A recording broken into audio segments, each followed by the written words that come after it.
Hello and welcome to another exciting episode of the Full Spectrum D&D podcast. My name is Trey. I am Rungren. And we've got some stuff to talk about tonight. You might have seen the title and thought, well, what rumors, what leaks, what gossip, what are we discussing? Well, one thing's not. One thing we'll discuss is an actual coming out. Yes. Two things, which you have one.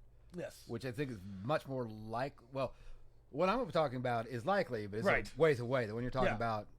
What I'm talking about is a leak, most likely. And could be released. Could be gossip, but it's very likely a leak and will probably be the next book we get after the one we're going to talk about first. Okay. About Gundams you hate, yeah. There's not really any Gundams I hate, except maybe the Strike Noir, Matsumina Vare, but you know, it's not a discussion for right now. I'll make a video about why I don't like that suit at some point. All right. Yeah. So the first book we have to talk about is it's been given a release date now. We know when it's coming. The Critical Role Call of the Netherdeep adventure book. Yeah. Is coming out March 15th, and you and I have talked about before how adventure books just aren't really our thing. Yeah. Yeah. You know. There's not. I don't buy adventure books normally because I have no reason to, because I don't run pre-made adventures. Yeah, same here. But if there's we probably won't do a deep review on it. If there's any kind of new class or feat or anything, we might go over that. But we don't dig into the adventures too much. Mm-hmm. One, just not to spoil them. Yes, and absolutely. Two, we're probably not the best, the authority to go on running a book adventure. It could be a Gundam discussion. We might have some stuff planned with Gundams coming up. You know, just possibly. Just throw that out there. Possibly. I do think that just for anybody who's curious, this is, of course, in the Critical Role world of Exandria. It does cover more that you didn't get in the original Exandria book. So you will get stuff like in the Explorer's Guide to Wildmount, I think is the name of that book. So you will get stuff like Jorhas and Marquette, the Oasis City of Ankarel, the Netherdeep. Yeah, it is the Ides of March. March 15th. That's interesting. Yeah. So you will get more of Exandria if that's what you're looking for. The campaign, the whole thing spans from level 3 to level 12. So it's a good chunk. It's a good beefy the first adventure. one kind of go up to like 5 or 7, I think. Mm-hmm. Kind of went through that, and he's expanded, so it makes sense that it does. That it's got a bunch of new lore and new art from Exandria. It also has some new magic items that he has made. He is in Matt Mercer. That's fair. And some new rival NPCs, you know? And then it also has elements of the storyline that let you tie your characters into the Critical Role campaigns. That's cool. So, a little touch point there. Yeah. Oh, nice. Just a nice little thing to have if you're into that, you know? But again, for us, we're probably not going to cover it. Because again, we don't cover adventure books on this podcast, you know? True. I might see if I can dig out, see if I can find the old Macross role-playing game. We might do a discussion on that. You said Macross, and my brain went dun dun dun dun dun dun dun dun. Do you remember Love is an Amazing Movie? I'm just throwing that out there if you've never seen it. Daryl it's incredible. It's if I could get away with it, I would name my first child Dyrrell. DYRL. Do you remember Love? It does. I started to say that wasn't the worst name ever, but that's all I'm saying. Yeah, gotcha. That movie is amazing. Lin May, top tier. Ugh. Well, do you want to cover yours next, or should I? I'll cover mine because there's not much about mine, right? Okay, yeah. So we're gonna have 6th edition 5.5. Right. Is slated for release in 2024. Yes. Now the big thing on this they keep going back to is like every book you have so far for 5th edition would work. Is gonna we're not will work for this. Right. 5.5, 6th edition, whatever. If true, that'd be great. It would. Because it doesn't work from second. It does technically work from 2nd edition to another edition. We kind of talked about this a little bit before. Is it gonna be like going from 3 to 3.5? Right. Where it's like, okay, we see some rules that we could have done better on that'll help the game, and that's what we're putting out. Yeah, everything from 3 to 3.5 works. Yeah. You can just literally pick that stuff up, apply the new 3.5 rules, and you're good. Yeah. Or is it going to be like going from 3 to 5? Yeah, which is a very big jump. Yeah, you got to technically it's compatible, but you have to do some work to go through that. I'm so scared that cards are going to come. There are going to be D&D cards for this game. taking away the dice. I'm really worried about it. I'm honestly really worried about it. Yeah. Which, if that's the direction that they go, we'll still have 5th edition that doesn't use it. So Right. I mean, but it'd be kind of disappointing. Faith Ann, there is there was a big push a couple years back to try and remove the dice per se, like the physical dice from D&D, to try and make it more accessible for online play as well. And so instead you would draw a card that would have your die roll on it, basically. Yeah. Personally, I much prefer dice. Yeah. I mean, I think I've made that very clear over the years that I like games with dice. I like card games too, but well, there's only one same. reason that you'd bring cards in, right? Yeah. And that's to sell special cards. Yes, and absolutely. Cards, and that's going to mean that there's going to be special things you can get, and yeah, so does it make it sorry instead? I mean, that is what happens in sorry.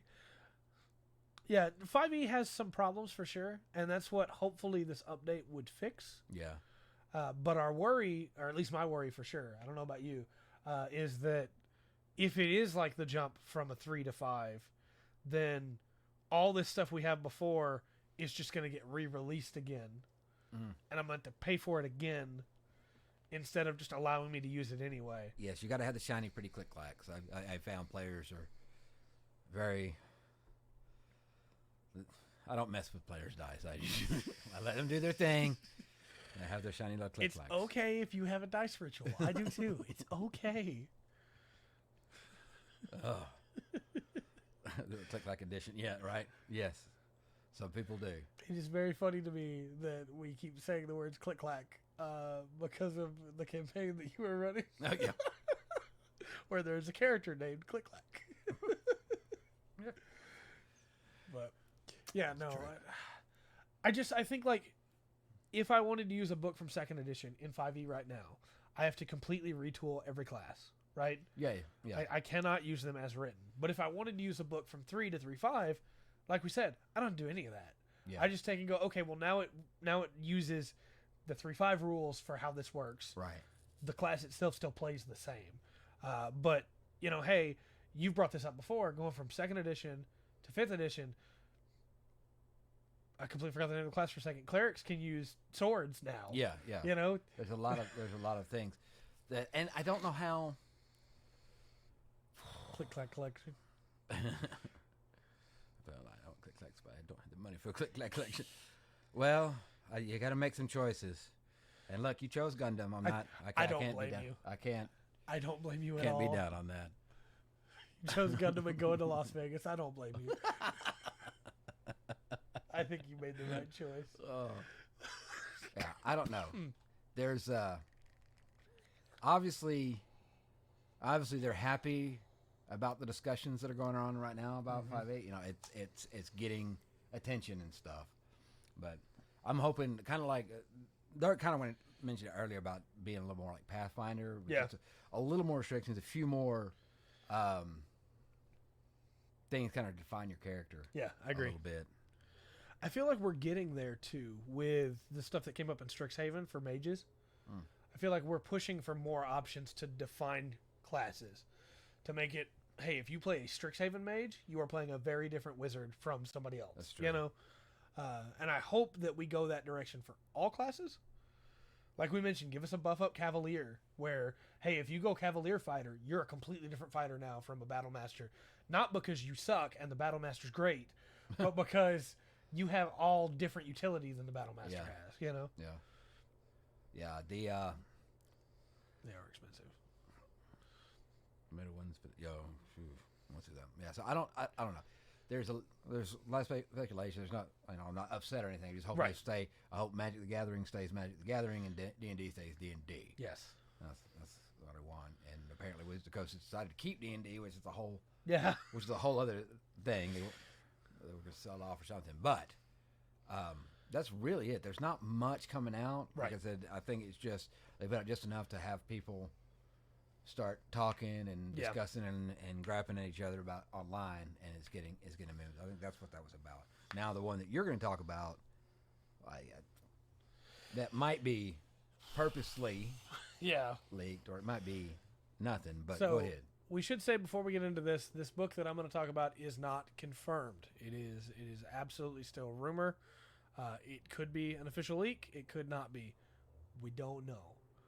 But the person who has leaked it, which is not from Wizards, it is a YouTube channel, claims that it comes from a legitimate source, and claims that they are that this is real, basically. And it is Nerd Immersion that has leaked it. Okay. And the book is called Mordenkainen Presents Monsters of the Multiverse. And it is a new monsters manual. Yeah. That has very official looking art on the front of it. If this is a Photoshop job, somebody did a great job. But it is a bestiary of wondrous friends and foes for the world's greatest role-playing game. And if it's somebody who did it, because you go up and look in the background right there, that creature, okay, that's not in 5e. Right. That's a new one, and that's not a creature that most people know about. That is probably one of the biggest creatures in, like, size-wise, in D&D. That's the cosmic, not cosmic grunt. I can't remember what it's called right now after just going on that. But yeah, that's kind of the name is not anywhere close to my mind. The D100s are cool. Just throw that out there. But yeah, they whoever put it together obviously knows, right, like, older lore. Yes, from D&D. So and again, before anybody goes, well, you're just talking about this rumor and this leak and it's probably fake. It could be, but it's a damn good one. Yeah, these screenshots taken of the book are very, very convincing because they look just like Wizards. If somebody made this, they put a lot of work into it. But the biggest thing to talk about, obviously, there's a bunch of new races, or a bunch of new monsters, I mean. But there's also a redo of a bunch of the player races that have been added over the last few years, really. Yeah. With some changes. Okay. And so I want to run down the list here of the ones that are leaked. And all of these have been changed in some way, shape, or form. We don't have all the screenshots for all the changes. The video that Nerd Immersion made does not have everything. Probably to try and protect himself. Probably. But there is a short list here of, I think it's 30. More than 30. It might be like 33. Okay.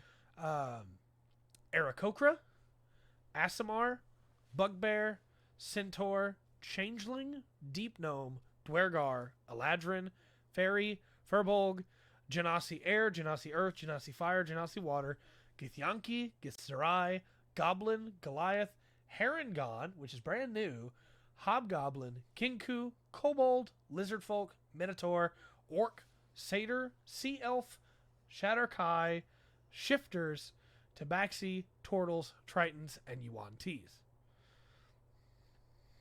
That's quite a list. Yes. Of playable races. And they're all updated. So again, all of these races, except for a couple new ones, the Sea Elf, for one, is a new one. Which I'm kind of... See? Yeah. We just got to talking last week about how we need more water creatures. Yeah. That's brand new added to it. But the rest of them have come out in other books. But if you want them on D&D Beyond, or if you want their stat sheets, you have to buy a bunch of books for them. Yeah. And so putting them all in one book is a good idea. It is a very good idea. So that you have all the playable options right there. Well, not only that, when you've got them side by side, it's easier to balance them. Yeah. And kind of see how they work. Because let's say Yuan-Ti works well by itself when you're running this kind of campaign. It may not work like with a Sea Elf. If you've got them, in two different worlds. If you've got them there together, you can kind of see, you can make a couple of small changes and you've got a better balance. Right. For it.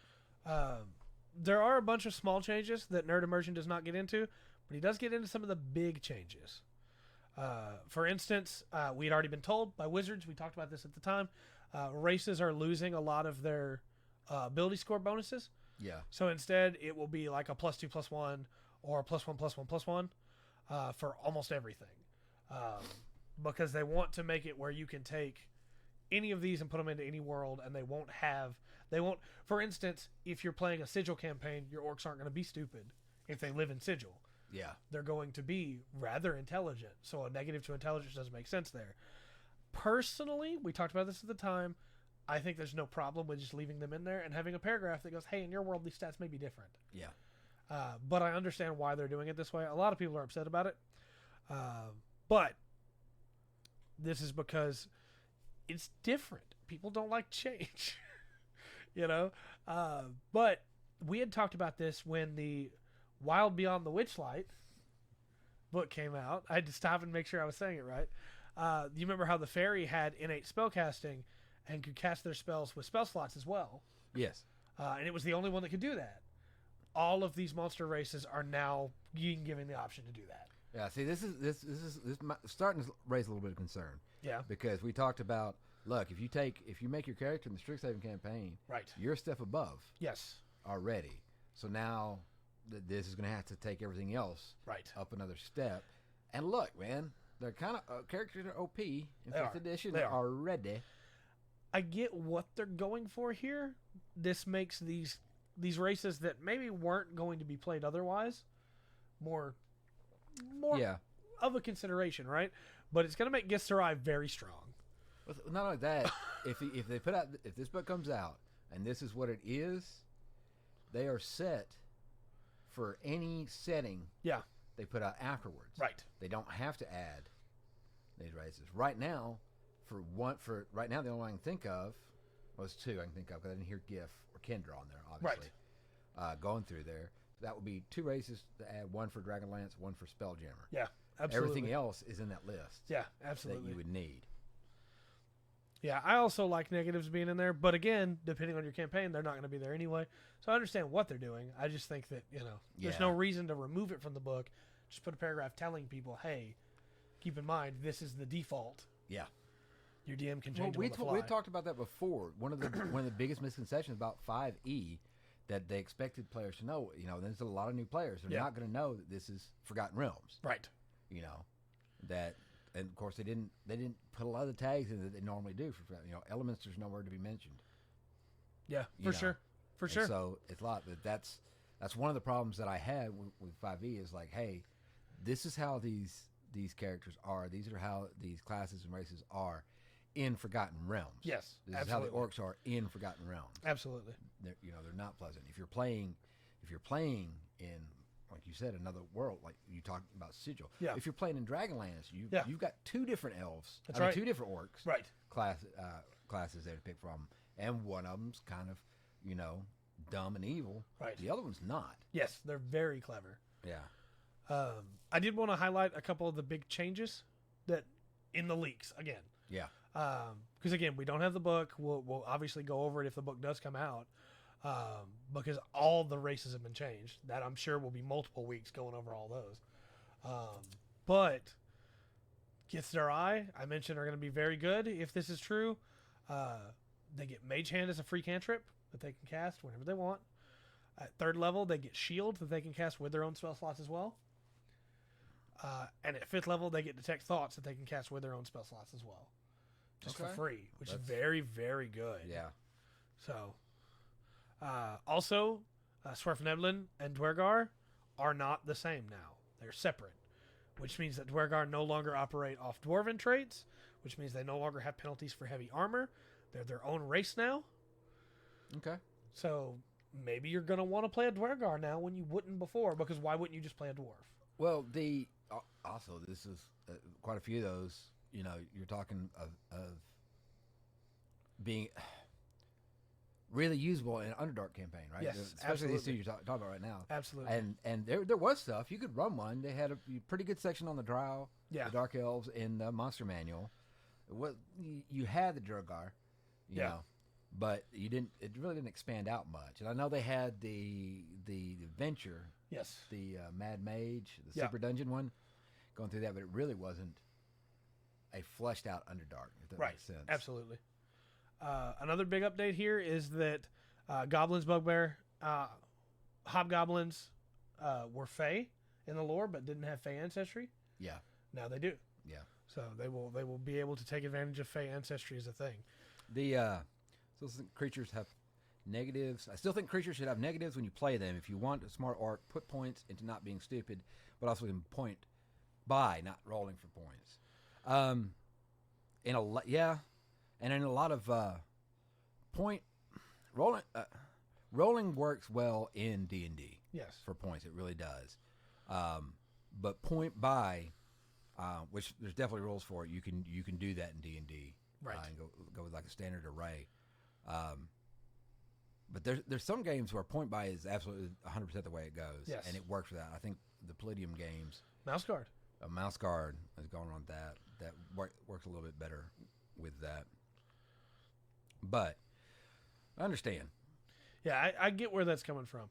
I think it's different from where I'm sitting because I often homebrew stat blocks anyway for monsters. So depending on, like, I had a Leonin warlord that I used as a big bad in one campaign, and right after Mystic Odyssey of Theros came out, and Leonins have like they're not the smartest, but they don't have like a negative.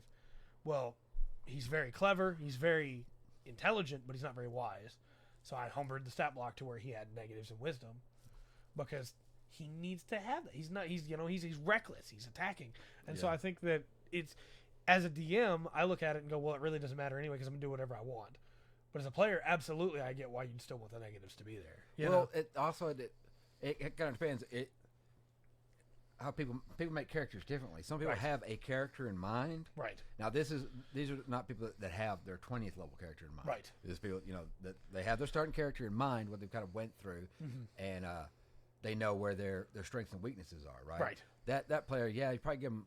They're going to put their weaknesses in. Yeah. They know what they are. That player probably definitely do a point buy. Right. And some other people want to say, well, I want to see where the stats take me. Yeah. And they'll define my character. Yeah, they define the character. Yeah. So a little bit of that's on the character creation side. For sure. Another big update here, if these leaks are true,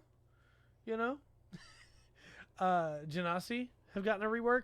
They now all have dark vision and can decide what spellcasting ability they have. So instead of automatically having wisdom, they could choose to be intelligence or charisma. Okay. Which obviously makes them very, very much easier to play when you want to be able to play around with Genasi. Yeah. There's also sizing is being changed for some of the creatures, some of the races.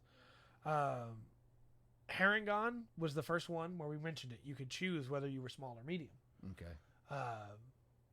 Now others are going to be able to do this.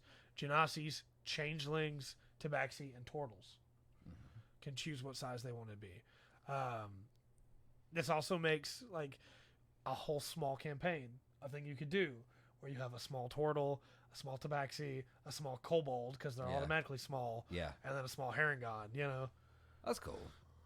I don't see any reason not to allow that because what does it matter? Your player chooses at the beginning. Do they want to be small or do they want to be medium? Yeah. Are they tall? They don't get to switch it later. Small tabaxi. Do your ears hang low? Can you wag them to and fro? It's a question you got to ask yourself right at the start at character creation. You don't get to change it later. Races that are large, there should be some more large races. The kobolds have also been updated to be the UA version of kobolds. Okay. From last year. Yeah. So it's the much, not really stronger, but much harder to kill kobold. Yeah. Which makes them a lot more fun, I think, as a player race. So hopefully that will make them. Kobolds are a thing that I always want to play, but you can't play a kobold barbarian. You just can't. It's going to die. And so the UA kobold will hopefully fix that. But as you said in this book, no GIF. Yep. Right. This is what's missing here. They got a picture of a GIF up here. There's no GIF in the book. There's no tiefling subraces. Yeah. That already exist in other books. They're not in this book, which is really interesting. Maybe they'll get an overhaul. Tieflings as a whole, but there's no GIF, no Hadazai. Plasmoids aren't in here, even though they were just in UA. This would have been a good chance to put them in there. Yeah. But it could also be that maybe, as they're talking about, as this person, Nerd Immersion talked about, maybe Spelljammer's coming. Yeah. And that's why these others are not here. Right. Or it could be this book is fake, and that's why they're not there. Kind of anything can be a tiefling, but they kind of the demon side takes over, so they really The feral tieflings were really cool too as an idea. Yeah, And they they're not didn't in follow that this. through. So Yeah, but yeah, basically it's the demon side of it. yeah, But they could definitely do more with it. It's like, well, what, or is it is it from the abyss? right, Is it from Infernus? Where's it from? right. Yeah, No. I agree. You get the powers from that. And that's the leak so far. It feels really interesting to me that the book, if it's real, is called Monsters of the Multiverse, but there's no Nerd Immersion doesn't really talk about the monsters Yeah. and only really focuses on this. And it could be that he's planning on making another video. Well, that's what I'm kind of thinking. Don't want to have too much heat at one time. Also, if you've got your hands on this, Right. Oh, whose tiefling blood is taking over? I mean, it could be. pretty much, yeah. But it's counted as its own because it's taken over. It's in 5th edition. It's counted as its Right. own race. And that's, like I said, that's the big things. There are obviously going to be more things if this book is true that come out. Because I doubt Nerd Immersion is going to be the only one that gets a hold of it now. Yeah. There'll be other people that got it and go, well, I could make a video too and make a bunch of money. Yeah. But my hope is that there is a good section of monsters in here. I've mentioned before that I love doing campaigns in the Astral Sea, Spelljammer. Mhm. We both talked about how much we love Spelljammer. Yeah. If this thing is actually taking in multiverses, there could be some really interesting monsters in there. That the cosmic. Oh, I wish I could remember that creature. I'll look it up afterwards. Yeah. The cosmic Biomoth. Is that what it's called? I don't remember. Cosmic at Leviathan, all. Cosmic Biomoth, something like that. Huge. See, that creature's only in the astral plane. Right. It's one of those creatures that the gods are scared of Right. in the astral plane. So, I don't know. Spelljammer seems, with the list we got, this book being true, Spelljammer does seem very, very close. Yeah. Need a few more rules for Right. outer space combat and all that, but I don't know. That's quite a list on that content page right there. It is. I'm trying to make it bigger on this Okay. laptop. So we kind of blow it up. I think that's very exciting. I like the idea of all those, not only having like a monster manual, but having the character races in there that you can play, like and mess with. You don't have to keep, like you said, you don't have to buy like 5 different books to get all the ones you need.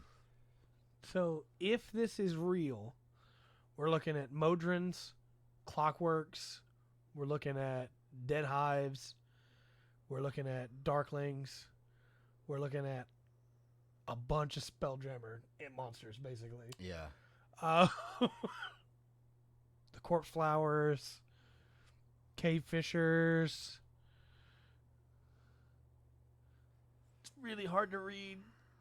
Abishais.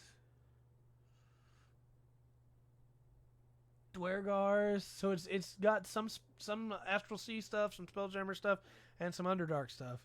This that looks like an actual book. It does look like an actual book. Hold on, Golly, man. I'm gonna glasses up here.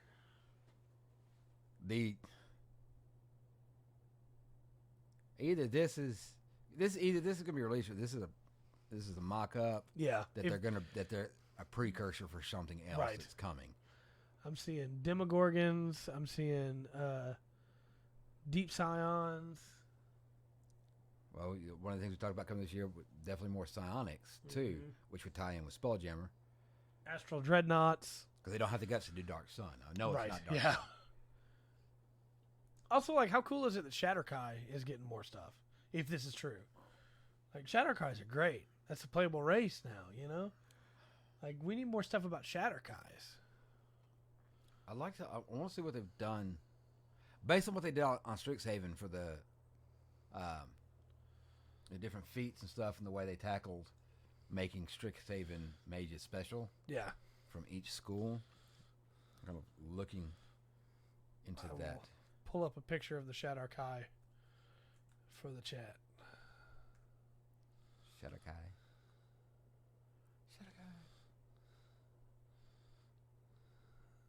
Got it there? Races.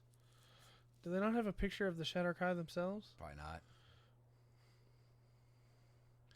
So Shadowkai are an elf variant that work for the Raven Queen. They go from the Shadowfell. I guess they don't have a picture. I'm sorry. But I like the idea of, hey, we exist between life and death. You know, Eladrin are one thing, Shadowkai are the other. You know, Eladrin are we have so much emotion, we have so much life, we have so much vitality. And Shadowkai are we live on the outskirts of life and death. Life has no meaning. Our only goal is to do our job. You know? Yeah. But I like them. Also, they still get the teleport, but it's the Raven Queen's version of it. So they have resistance to all damage when they're doing it, and they're constantly resistant to necrotic damage, which is just a fun idea for an elf. Which is helpful. You know? Yeah, they're like death elves. Yeah. Yeah, they're more like the dark, like dark elves, like actual mythology. Yeah. Dark elves of lore. Straddling the line. I like Shadowkai. I'm afraid to Google Shadowkai though. Chad, I'm gonna do this for you. I'm gonna Google Shadowkai and maybe ruin my search history. Google image search. Okay, I think we're safe. The first 3 rows there's no porn in them.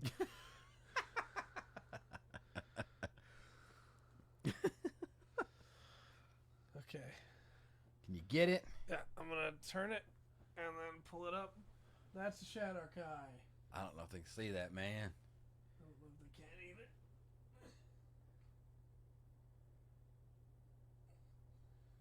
Say search. We're gonna. Oh, I bumped it again. We're gonna call that good. All right. We're gonna call that good.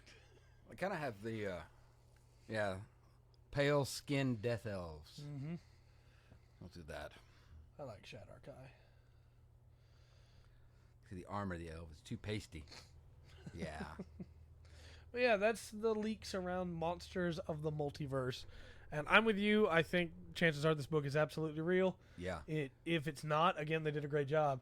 But it fulfills everything that we had expected with all the changes to races and monster lore. The book looks real. And if it's not real, I feel like they're going to do something with this anyway, because people are very excited and people are also not excited, you know? Yeah. I like that. It's different. Short stack goth girlfriend. I mean, that would be not the Dwargar. Swiftneblin? Yeah, would that be? I can't. One of them's really stupid. Yeah. That's all right. I think that's the Dwargar. Okay, I think it is. Because the Dwargar are wild and the Swiftneblin are just deep gnomes. Yeah. You know what we don't have? What's that? Gully dwarfs. That's true. We don't have gully dwarfs. Gully dwarfs are amazing. I use stuff in the campaigns. Yeah. And what they do from Gully dwarf culture. Yeah. Like they have their numbering system. Yeah. You have 1, and you have 2, which is more than 1. Right. So they tell you how big is their army? 2. We also don't have Thrycreen in this. And this, I know Thrycreen were in Spelljammer. They're in UA right now, too. Which is why them and the Plasmoids both, which is why I thought they'd be in the book. I think they're going to kind of Dark Sun some stuff, or put some Dark Sun stuff into Spelljammer. Oh, yeah. Like I mean, they're not doing Dark Sun, so they have to. Yeah. If they're going to bring in Thrycreen, that's the time to do it. You could have a Fey Touch dwarf. There's a lot of stuff. One of the good things about fifth edition, you can kind of look across and do different things. That's right. I mean, goblins are Fey Touch now.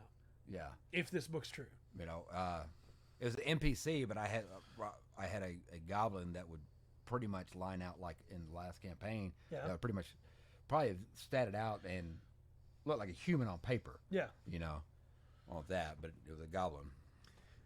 If me touched. If goblins are now Fey Touched, if this book's true, can I play a goblin that thinks he's a red cap? That walks around in iron boots. Yeah. And thinks he's a red cap. Oh man, I don't know about that one. It's gonna be insane. Dude, be so good. Play nutty characters. It'd be so good. I love Red Cap so much. Yeah, this goblin was just like, me father was a red cap. So if this book's being It's called true, Psychosis. it's called Psych, right? If this book is going to be released, it knocks Dragonlance down the list for me a little bit. Yeah, I think so too. I think if this happens, Dragonlance is going to be a little ways off. And I think if this book is coming out, I mean, the other book's coming out in March.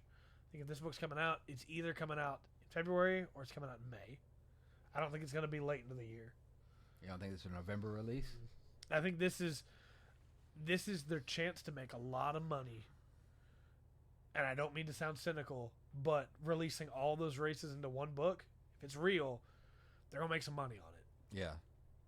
Yeah. Because it's a gimme at that point, for just about everybody. Yeah. How do you turn down 30 new playable races in one book? Not only that, you got the new rules and everything they put out with what you get over the last couple books, and it's a monsters manual. Yeah, I think this comes out before summer for sure. Well, if they put all this in one, this is not a very D&D thing to do. Yeah, that's true. They like parsing the information out over over different things. How many of them are sexy? Well, all of them if you try hard enough. Right? I saw you turn it down. I don't know how much have I had to drink. No,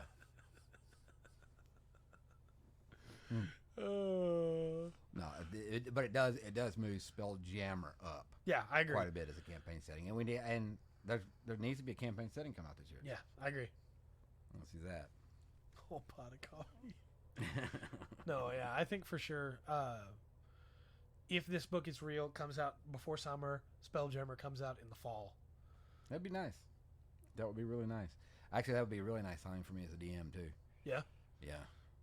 Well, and also because at that point, the races that are purchasable separately on both D&D Beyond, Roll20, all those sites, to be able to have the stat blocks for, all you really have left are the GIF,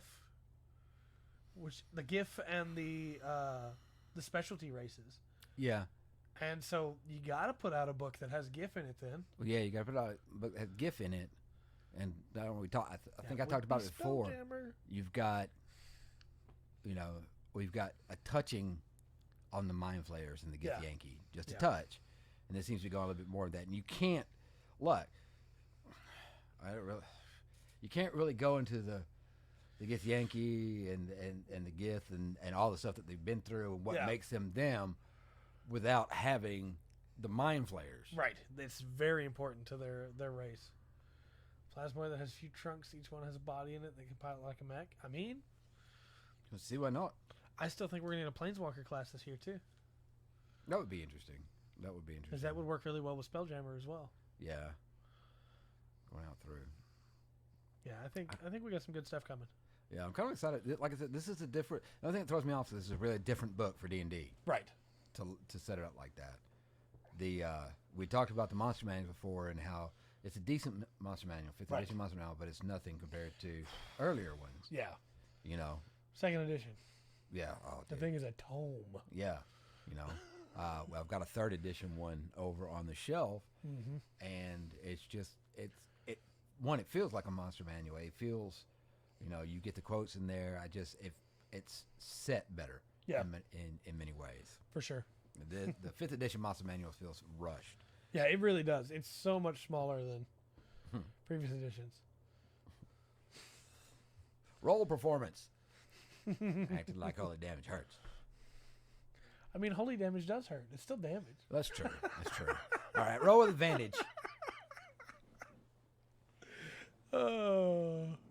I wonder if that's another thing that I've kind of noticed. Because everything, when we're starting out 5th edition, everything is advantage, disadvantage. Yeah. That was, why would you look at anything else? Right.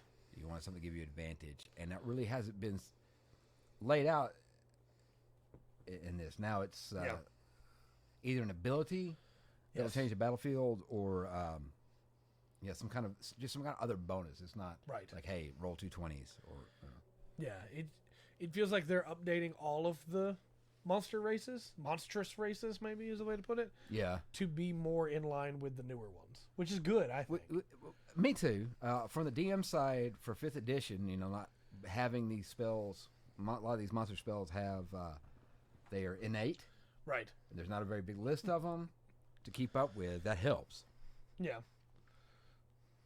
Plasmoids they're really cool. It's a really cool idea that I hope becomes official at some point. Personally, still Thri-Kreen.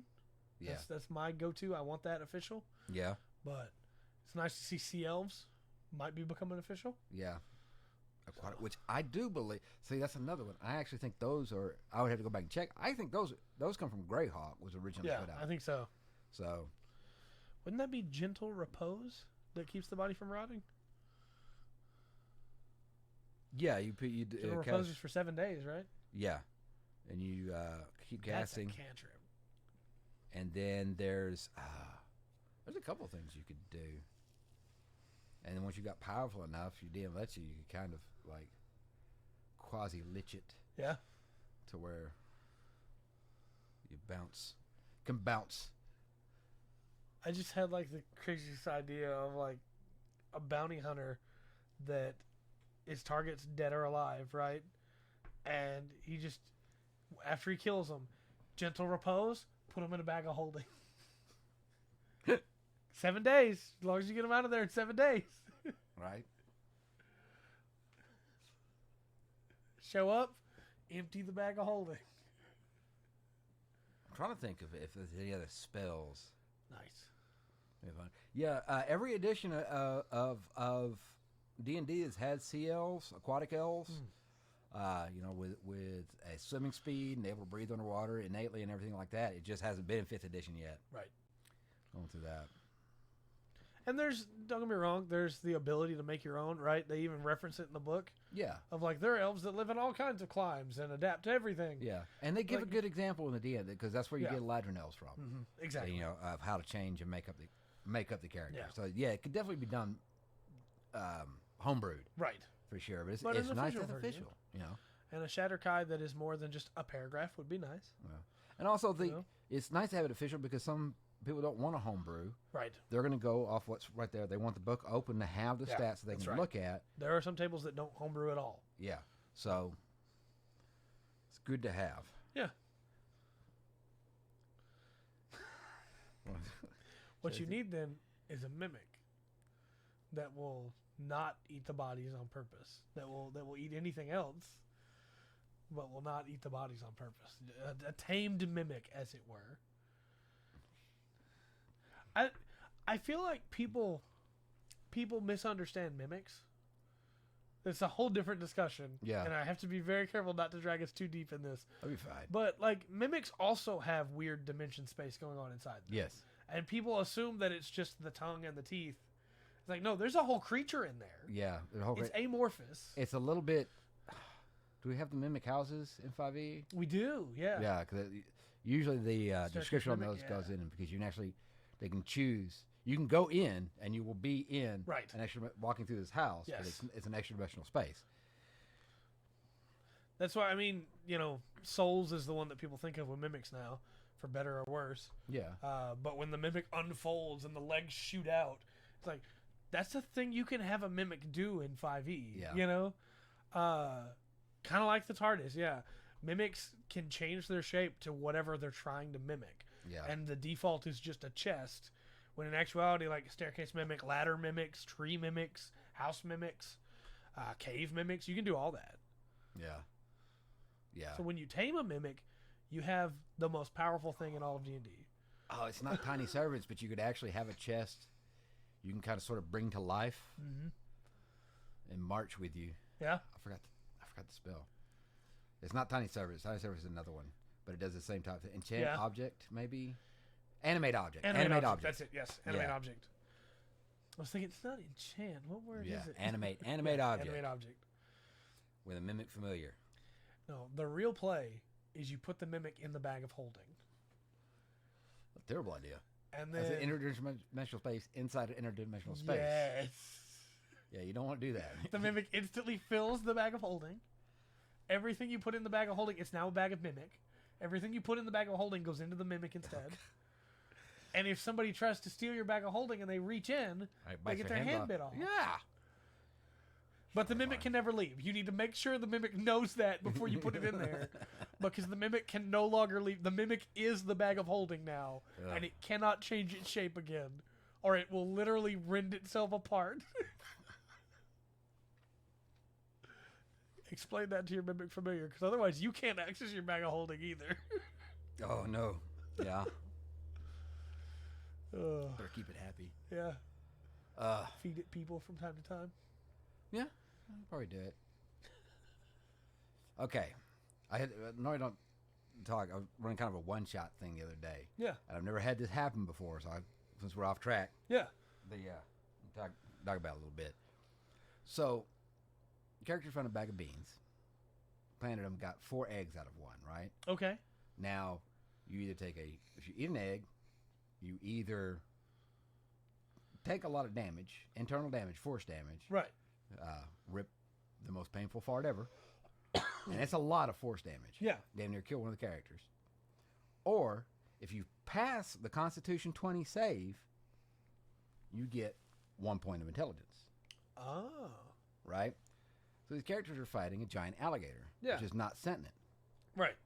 One of the characters throwing eggs at it into its mouth. They were 1 point away from making this alligator sentient. And I was like, I don't know if there's anything that's going to change a battle more than... An alligator was about to stop fighting and start peace talks. Right? Like, wait a minute. So, Dark, I would say that it depends on your DM. Personally, I would rule, since a mimic can fill any space that it's inside, if you put it inside a bag of holding, it would just fill the bag of holding. And then it won't be able to leave, because if it tried to leave, the bag of holding is no longer full. Yeah, me as a DM, I'd make it blow up and be really messy. Yeah, and I think you're right either way, right? There's no rule that goes, well, yes, this has to have this happen. Because it's such a weird situation. It's just like the fine line of, technically, you can make a peasant shotgun. Yeah. You know, but well, your DM can go, no, you can't do that. It's like a character finding the bag of, what is it? Yeah, bag of feathers. Right. That constantly just has feathers coming out. Yeah. And retiring to make a pillow company. Yes. You can do that. Well, and the peasant railgun is the upgraded form of the shotgun. It's within the rules to do it, but your DM can absolutely go, no, you cannot do this. This is stupid. I'm not going to let you do this. Yeah. So, just sometimes things fall just on this part of the line. If you make a railgun that shoots peasants. Yes, that's a different story. That's a different allowing thing. That 100%. Yeah. Shoot some peasants into the big bad. Yeah. That's a different story. We can do that. If you then put that railgun on a mech's shoulder and have another mech that just loads peasants into the railgun. You have 2 machinations of that gnome. Yeah. Of that, you have 2 of them, the scorpion-looking mechs. Yeah. Artificer that has a railgun. If you're a tinker gnome with a high enough intelligence, we'll talk. I'm just saying, look, some of those peasants, they're not going to be any more useful than this, right? Like, yeah. Well, here's the thing: if I'm running like an evil campaign, right, and it's like the what I really want out like evil campaign, if they're going to be is it's like Monty Python-esque, right? Then there is definitely in character for we found a catapult. All right, we're gonna protect the city, huh? Yeah. Well, I don't want to waste any ammunition, so I would absolutely be like, well, yeah. Have I ever told you what my evil campaign big bad dream is? Mm-mm. I want the players to be sent to kill a necromancer that has been raising skeletons, and they get to the town, and everybody loves the necromancer. Yeah. Because they don't have to work anymore. The skeletons are working everywhere. Yeah. The skeletons are doing everything. The people just get to enjoy life and kick back. And there are some outspoken people in the village that are mad because they don't get to do their jobs anymore. And everybody else is like, those guys are idiots. And the player's like, well, what do we... If we kill the necromancer, these people had to go back and work again. But this guy's literally raising entire graveyards worth of skeletons. You know?